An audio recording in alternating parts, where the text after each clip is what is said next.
ओम नमो भगवते वासुदेवाय नमः। प्रिय भक्तजनों, गोवर्धन पूजा कब है, 1 या 2 नवंबर को?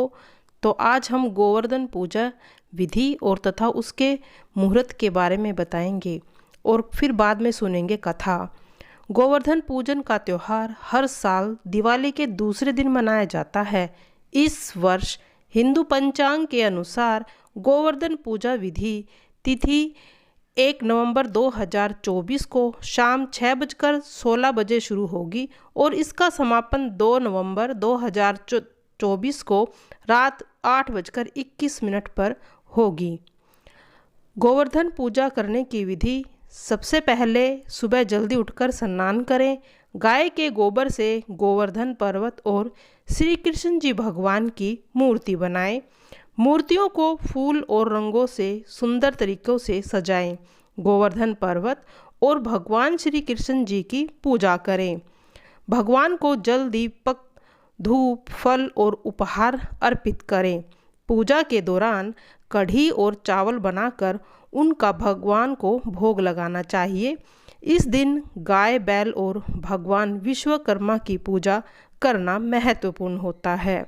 पूजा के बाद गोवर्धन पर्वत की 7 बार परिक्रमा करनी अति आवश्यक होती है और आपके मन में जो भी इच्छाएं हों वह आप परिक्रमा करते हुए जरूर बोलें। अब सुनिए कथा। हिंदू धर्म में गोवर्धन पूजा का खास महत्व है। इस दिन भगवान श्री कृष्ण जी की पूजा का विधान है। इस शुभ दिन में जुड़ी सभी पौराणिक कथाएं हैं। हिंदू धर्म ग्रंथ भागवत पुराण के अनुसार एक कथा ऐसी है जिसमें बताया गया है कि एक समय की बात है जब गोकुलवासी इंद्रदेव की पूजा करते थे, लेकिन फिर एक दिन भगवान कृष्ण ने उन्हें भगवान इंद्र की बजाय गोवर्धन पर्वत की पूजा करने के लिए कहा, क्योंकि गोवर्धन पर्वत ही गांव के लोगों को अन्न और उनके पशुओं के लिए चारा का स्रोत था। ऐसे में सभी लोगों ने श्री कृष्ण की बात मानी और अन्नकूट की पूजा आरंभ कर दी। इस बात से भगवान इंद्र क्रोधित हो गए और उन्होंने मूसलधारा बारिश शुरू कर दी, जिससे गोकुल में कोहराम मच गया। तभी भगवान श्री कृष्ण ने गोवर्धन पर्वत को अपनी छोटी सी उंगली पर उठा लिया और सभी गोकुलवासियों को इस पर्वत के नीचे आकर सुरक्षित हो गए। यह देखते ही श्री कृष्ण की दिव्य शक्तियों को पहचानकर इंद्रदेव शांत हो गए और उन्होंने अपनी गलती का एहसास हुआ। इसके लिए देवराज इंद्र ने क्षमा मांगी और बारिश बंद कर दी। तभी से इस दिन गोवर्धन पर्वत और भगवान श्री कृष्ण जी की पूजा की जाती है। आइए सुनते हैं श्री कृष्ण जी भगवान की एक बड़ी ही विचित्र कथा। प्रिय भक्तजनों, आज गोवर्धन के शुभ अवसर पर हम आपको ये कथा सुनाने जा रहे हैं। एक बार की बात है कि यशोदा मैया प्रभु श्री कृष्ण के उल्हानों से तंग आ गई थी और छड़ी लेकर श्री कृष्ण की ओर दौड़ी। जब प्रभु ने अपनी मैया को क्रोध में देखा तो वह अपना बचाव के लिए भागने लगा। भागते भागते श्री कृष्ण एक कुम्हार के पास पहुँचे। कुम्हार तो अपने मिट्टी के घड़े बनाने में व्यस्त थे, लेकिन जैसे ही कुम्हार ने श्री कृष्ण को देख लिया तो वह बहुत प्रसन्न हुआ। कुम्हार जानता था कि श्री कृष्ण साक्षात परमेश्वर हैं। तब प्रभु ने कुम्हार से कहा कि कुम्हार जी, आज मेरी मैया मुझ पर बहुत क्रोधित है।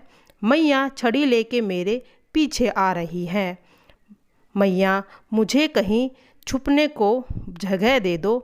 तब कुम्हार ने श्री कृष्ण को एक बड़े से मटके के नीचे छुपा दिया। कुछ ही क्षणों में मैया यशोदा भी वहां आ गई और कुम्हार से बोली कि क्यों रे कुम्हार, तूने मेरे कन्हैया को कहीं देखा है क्या? कुम्हार ने कह दिया, नहीं मैया, मैंने कन्हैया को नहीं देखा। श्री कृष्ण यह सब बातें बड़े घड़े के नीचे बैठकर सुन रहे थे। मैया तो वहाँ से चली गई।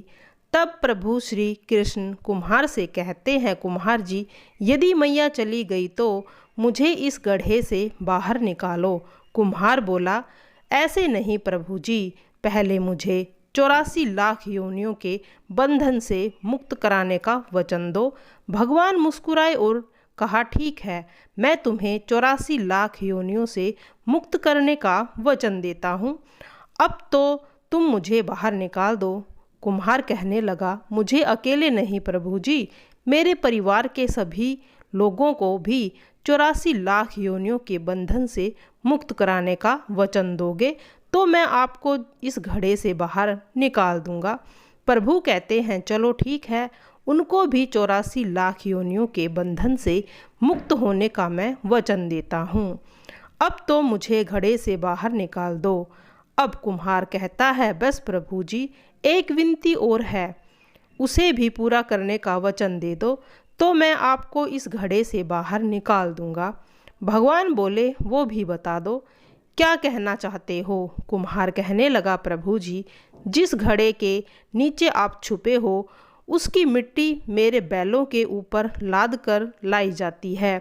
मेरे इन बैलों को भी 84 लाख योनियों के बंधन से मुक्त कराने का वचन दो। भगवान ने कहा, कुम्हार के प्रेम पर प्रसन्न होकर उन बैलों को भी 84 लाख योनियों के बंधन से मुक्त होने का वचन दे दिया। प्रभु बोले, अब तो तुम्हारी सब इच्छा पूरी हो गई, अब मुझे घड़े से बाहर निकाल दो।